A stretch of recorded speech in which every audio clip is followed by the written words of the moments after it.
And now, it's time for another Dice Tower review with Ryan Metzler. Hey everybody, Ryan Metzler here again, and today we're going to be taking a look at a small publisher game, and that game is Orbit Rocket Race 5000 from 42 Games. And this is going to be 42 Games' first release. It's an up-and-coming one, so this is a preview copy, but the game is a card-laying game in which you're trying to match sides on cards in order to either take more turns or make other players draw cards, or maybe even reverse the order of play. It's for 2 to 6 players and does draw some similarities to Uno, also some similarities to Seven Dragons, and so why don't we take a look at what comes inside this box, how the game plays, and what my thoughts are on it. So here you can see the board for Orbit Rocket Race 5000, and the reason I'm giving you such a nice close-up is because of the quality of this board. The picture on the board, it is beautiful, and the real reason that it is so beautiful is that this is a shot directly from NASA. The developers have the rights to use this shot, and it makes the board look very, very nice. Now, as I said, the concept of this game is that it's a card-laying game in which you're trying to match sides. And you can see in the center of the board that there is a deck of cards. And that's where you're going to be getting these cards. These cards will be what you're playing in order to try and either get more turns, to make your opponents draw more cards, and really to void yourself of cards. But before you start the game, there's a little bit of a dexterity aspect. So you saw that I picked these up off the board. These are tokens that are going to go to the players. So everybody's going to have their token, and what they're going to do is they're going to toss their token onto the board and try and get it as close to the center as possible. And whoever gets closest to the center will be the start player. So let's say white throws, and then green throws, and orange. And so here it looks to me like white's probably the closest. They're almost touching the center, so white would go first. And then you could go clockwise or counterclockwise, however you wanted to go around the table. But white's going to take their marker, and they're going to place it on the board in whichever direction the play is going. And there's a spot on the board for placing these tokens. And you can see that on the token, it shows you which way play is going. So right now, play is going counterclockwise. And this will change throughout the game as cards are played and certain things happen. So now the deck goes back onto the board.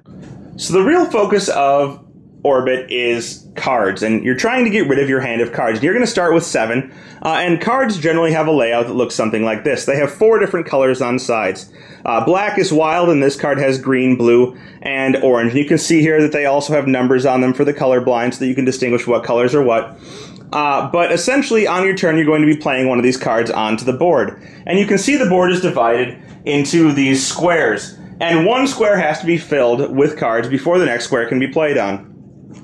Each time you play a card, you're going to have to play it so that one of the colors matches a color on a card already next to it. So, for example, at the beginning of the game, since black is wild and the deck is face down in all black, you can play a card so long as one of the edges matches up against that deck. So I can start simply by placing this here. Since green matches wild, that placement is legal. And I matched one side. No big deal. Pretty straightforward. If you are unable to play a card, you simply draw one card from the deck and add it to your hand. Then the next player would go, and they're going to have the option of playing a card so that it matches at least one side. So they could play against that wild, or they could play it so that it matches a side on my already played card. So let's say, for example, they want to play this blue here, so that it matches the blue already on the table. Wonderful. Now the next player would go again, and so there's no benefit for matching one side except for that you get a card out of your hand, but there is a benefit for matching multiple sides. And so let's say the next player had this card. They have a yellow and a green. Well, that green matches the green on the card already there, and the yellow matches the wild, so they can play this right here. And what this would allow is it gives a special ability. That's going to allow that player to dictate that one other player draw a card. So that player would take a card from the top of the deck, add it to their hand, and obviously be one card further away from getting rid of their hand. Another special play is when a player manages to match 3 sides on a card that they're playing with the sides that are already on the board. So you can see that this card here has a yellow, which matches the yellow to my left, a blue, which matches the blue to my right, and a green, which matches the wild. And that player could play this card right here, and now they've matched 3 sides. And the benefit for matching 3 sides is that that player will immediately get to take another turn. So they'll get to play another card from their hand. And they could do so just by placing it on the board wherever they like. So let's say they play here, and then play would pass to the next player. As the game goes on, the board will start to fill out as you fill out these different squares or rectangles around the board, expanding out towards the edges and, placing cards as you go. And you may run into some special scenarios. And this is a third way of matching that's a little less intuitive than the others. And what you can see here is on the board, we have a space that is surrounded by 2 blues. And we have an empty spot. And if you can play a card so that you have a space surrounded by 3 blues, which would be a space where no card can fit, you can actually create what's called a wormhole. And so I could play this card off of that orange there, and now you can see that there's blue on all sides of this spot, which means no card can legally fit there. And what's going to happen in this case is that the top card of the deck is going to go face down in that spot. Now, on top of that happening, the player order is going to reverse. So, now that that's happened, the player who had just gone before you is going to get another chance at going. And the coin that's on the spot dictating which way player order is going to flip over, and now player order is going the other direction. Additionally, there's another type of wormhole that can be made, and that is the wild wormhole. And in order to make that, what you really have to do is to get an area that is surrounded by 3 wilds. So what you can see is that I've set up one over here, where we have 2 potential wilds, and if we were to place a third card there, let's say, for example, I were able to place, let's say the same card actually. This card actually works to make a wild wormhole as well. And again, the top card would get flipped face down, put right there to fill in that spot. The token that you saw earlier would again flip over in reverse direction, so now we're going back counterclockwise. And on top of that, for making a wild wormhole, every player would draw a card.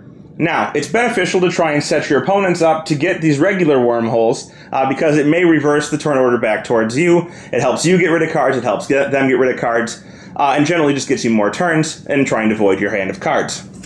Strategic play really is key here, and I know it doesn't sound like it's much of a game. It does look like Uno with some side matching, but there are ways to get multiple turns in order that can make the game a little more interesting.